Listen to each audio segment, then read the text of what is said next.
Boxing Gyms, G-E-M-S, Boxing Gyms. What's going on, Fight Fam? This is Joey with Boxing Gems. Smash that like button, subscribe, and hit that notification bell. Class in session. Devin Haney battled Shakur Stevenson for lightweight supremacy on November 38th in Your Dreams on the undercard of Spence Crawford. Both Haney and Shakur are considered highly technical pure boxers. Let's break down what I think will make the difference. This is an open stance matchup with Devin Haney being the orthodox fighter while Shakur Stevenson is a southpaw. When studying film, I noticed Devin Haney has very little experience fighting in the open stance, as he has only fought one southpaw in his professional career. Devin Haney's jab has been regarded as one of the best in all of boxing. In most cases, I would agree. He typically averages around 60 jabs a fight at an impressive 20 to 30% connect rate. However, this stat is only relevant in Haney's closed stance fights. In his only fight against a southpaw, according to CompuBox, Haney landed a career low 10 jabs at only 4 to 5%. Not to mention, Jojo Diaz outlanded Haney in jabs at a much higher connect rate. That's very alarming considering Haney had a 7-inch reach advantage over Diaz, and Diaz is not known for having a great jab. When fighting southpaws, Haney mainly utilizes his lead hand in order to measure and control distance. However, in the process of doing so, Haney is susceptible to the straight cross and lead hook to the body as shown against Diaz. When Jojo would take a half step forward to slowly close distance, Haney would occasionally remain stationary when probing his jab rather than taking a half step backward to maintain optimum range.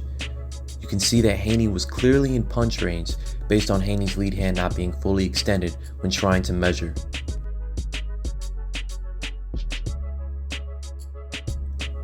Diaz was even able to occupy Haney's lead hand in order to land his jab to Haney's head and body. Haney seems to lack the defensive responsibility when a fighter attempts to take away his lead hand. When your lead hand is taken away by your opponent, you only really have two options: lead with your backhand or step back to disengage. Against a fighter like Shakur, openings like these could be detrimental for Haney. Taking away an opponent's lead hand in order to land his own shots is Shakur Stevenson's bread and butter. Shakur also has a superb jab defense and is far more defensively aware when an opponent is trying to take away his lead hand, as most of his opponents land around 5 jabs per fight.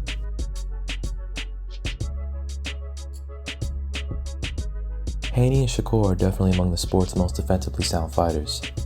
However, it isn't a stretch to say there are levels between Shakur's defensive responsibility and Haney's. Sitting at the top of the box plus-minus list, it's difficult to see any glaring holes in Shakur's defense. Although, as mentioned before by Boxing Gems, Shakur has not shown a significant amount of head movement in his more recent fights. Relying more on his elite reflexes and excellent control of distance, Shakur has been more susceptible to the lead cross as shown against Valdez.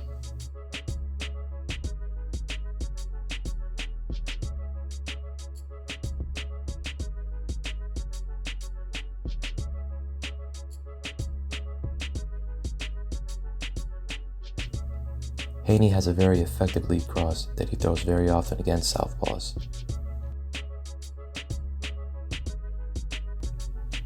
In spite of that, as one of the most complete fighters in boxing, Shakur is capable of making adjustments.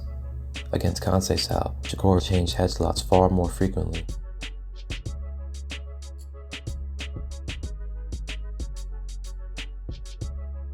Unlike Shakur, Haney's defensive flaws are far more apparent when fighting in the open stance. When trying to defend a southpaw's backhand, Haney often resorts to holding the phone in order to catch backhand crosses, hooks, and overhands.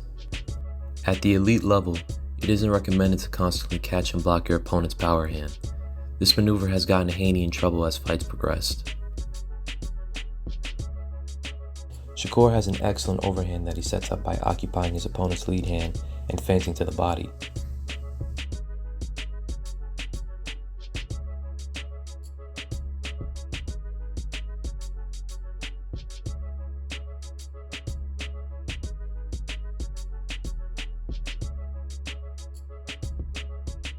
No fighter has ever kept the fight solely on the outside.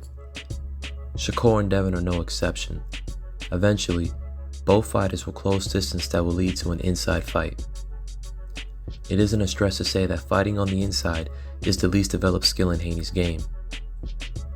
Although often compared to boxing legend Floyd Mayweather, Haney has an underdeveloped control game in the pocket. He lacks physical controls that are necessary for controlling the spacing between him and his opponent, dictating the pace for how many punches are being exchanged, which punches are being thrown, and where the exchanges take place. As a result, this makes him exchange in many 50-50s, rock'em sock'em, or shell up and absorb punishment. In most cases, Haney tries to end inside exchanges by clinching or holding his opponent and is usually very successful.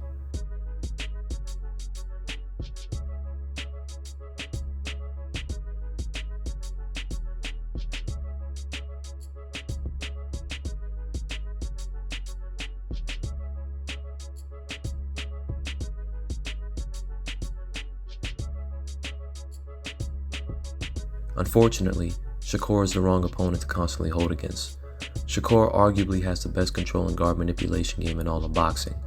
Shakur excels at breaking out of clinches and creating space through the use of frames and occupying the opponent's arm to safely transition from defense to offense.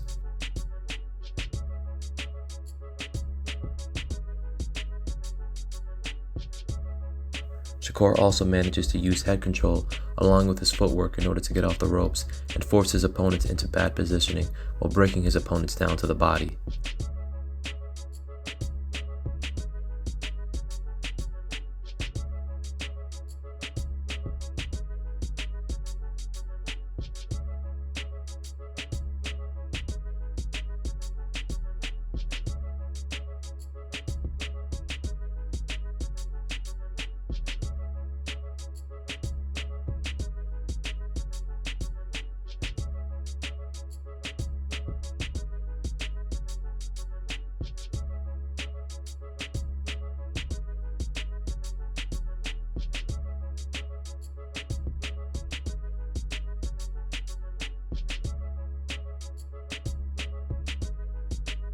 I see this fight going all 12.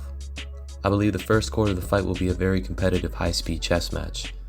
No significant punches landed as both fighters are trying to find their range and timing on each other. However, as the fight progresses, the difference in levels will become clear as Shakur methodically breaks Haney down mentally and slips away. As I've stated in the past, trying to outbox Shakur is a near impossible task and will eventually leave you outgunned.